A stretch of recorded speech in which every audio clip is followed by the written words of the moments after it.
One of the biggest leaks ever in Halo history just happened.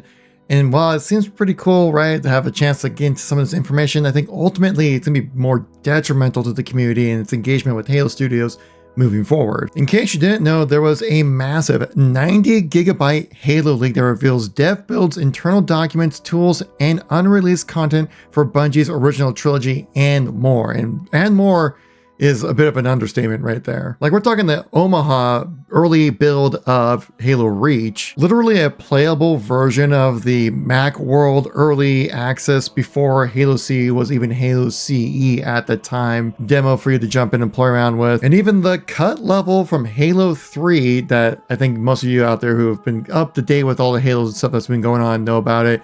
That's the forced mission that was cut from Halo 3 is now out there in the wild. That's right, that's like the rejected shotgun recreated mission from that he did on his channel, recreating what was supposed to be a battle with a Guardian in Halo 3 that you were supposed to have but ended up getting cut due to time and technical issues. So this is a massive leak, and we want to know like what is all involved with this whole thing, how this is going to affect the community moving forward, especially the digsite team, which I don't think is going to be very good. Of course, if you like this video, like and subscribe is always appreciated. Let's get right into those details. So for all you uninitiated people out there, if you don't know what the digsite is when it comes to Halo, these are the people who are helping create the cut content that's out there that 343 now Halo Studio has for people to go in and basically make it playable for people through the Master Chief Collection like we had recently with like the Halo 2 E3 demo. That's because of the digsite team worked on that. And stuff like this is incredible that the community is just doing actually for free, that Halo Studios is not actually paying them to do this kind of stuff.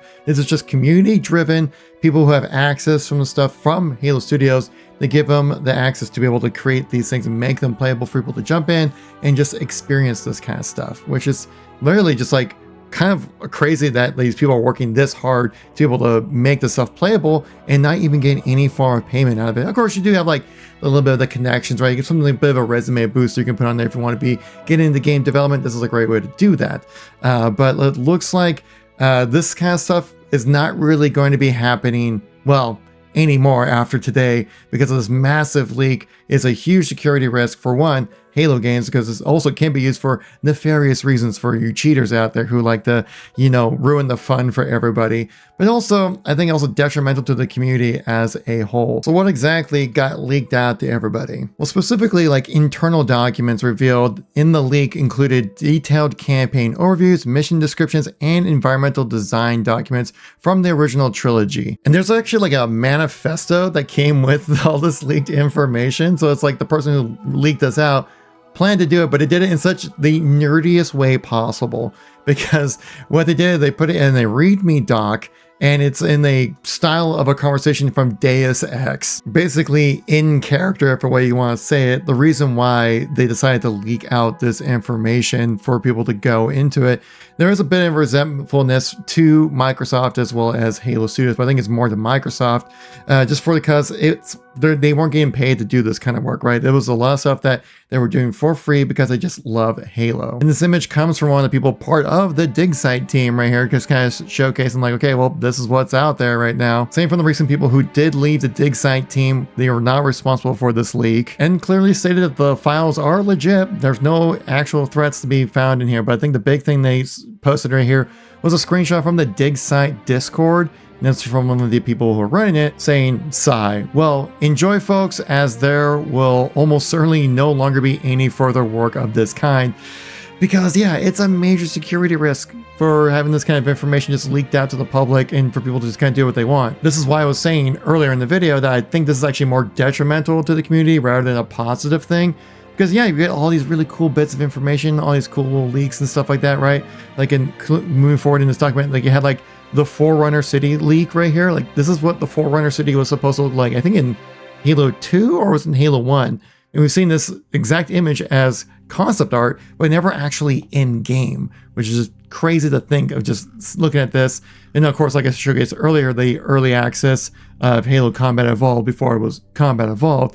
I mean, even look at this Forerunner device right here, looking so much like one of those floaty dudes from Marathon. I never played Marathon, okay, I don't know the name off the top of my head. Also, like an early access build of the beta testing for Halo Reach. Interesting thing here, like you see like what Noble Team would look like.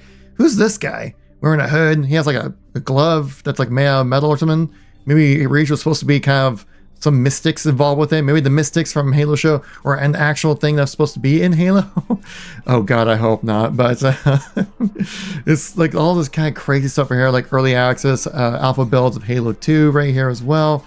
Again, like I said, I showcased earlier the gameplay from the pre-Halo Combat Evolved, like Mac World era Halo that you can just like now download and play. That's just out there in the wild for people to just jump in and do what they want. Kind of crazy stuff, honestly. The big leak for me here, though, is definitely the Force map here that was originally was a cut map from Halo 3's campaign, where you were supposed to fight a Guardian, which is like those same kind of structures that we actually saw on the map Epitaph from Halo 3. That was supposed to be like a actual 3D model that you were supposed to fight in the game right here on this map. But then obviously things didn't really go as planned. You were supposed to kind of go from these different platforms as well, as you can see, kind of floating throughout the level. And that's why the map Guardian in Halo 3 just looks so different and out of place, because they actually modeled it out a little bit, but it actually never made it into the game. Hence why all the other maps in Halo 3 are essentially based off of campaign missions, except for that one, because that was a cut mission. And one of the digsite devs out here actually put out a TLDR of the entire situation, saying the TLDR is two things: disagreements with Microsoft in general. Half of us can't afford to continue work on this without being an employment thing. Halo C is something I can easily work with and mod in my free time, but doing something like restoring a Halo 3 level would be like a full-time job. Basically, half of us would need to have financial incentives to commit to something like that. No modder drama or anything crazy like that, just a mixture of some of us don't have time to keep up on this as an unpaid venture, and disagreements with how Microsoft views the community. It's part of the reason why I have mixed positive feelings about this leak. While I hope nobody I know gets screwed for this, in reality, this is probably the one way a good chunk of the Halo 3 Plus content could get out. I hope the community can make good use of it at least. This really just kind of adds on to the whole thing about how much the Halo Studios and Microsoft are relying on the community to carry on to until the next game comes out, whenever that actually happens. Like, I'm sure many of you remember seeing this trailer that was released a few months ago, just kind of showcasing the newly updated Halo Infinite multiplayer, just showcasing like all the cool things you could do in here. But all the new content that they showed that you could do in this trailer were basically Forge maps, besides the firefight map that was brought in, which is, again, a nice addition. Fun, it's fair, you know, it's kind of a cool thing. But really, it showcases a lot of how the community for Halo has carried the Halo franchise ever since the major layouts that happened, right? When they decided to go no more campaign DLC, they had that big, huge debacle, which we talked about previously on the channel here for, you know, multiple videos at this point.